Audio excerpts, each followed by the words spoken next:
Yes, we have here 2015 222. Oh, so the concern of this car is misfiring.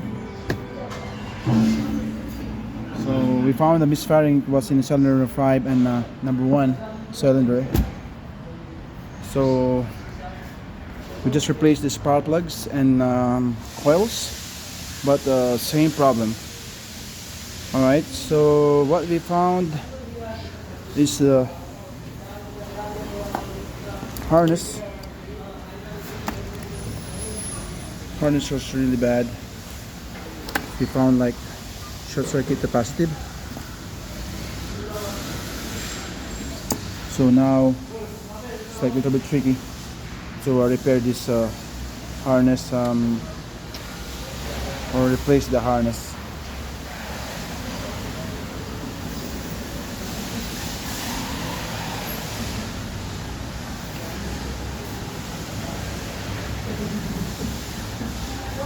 Kuya, nasarap boss.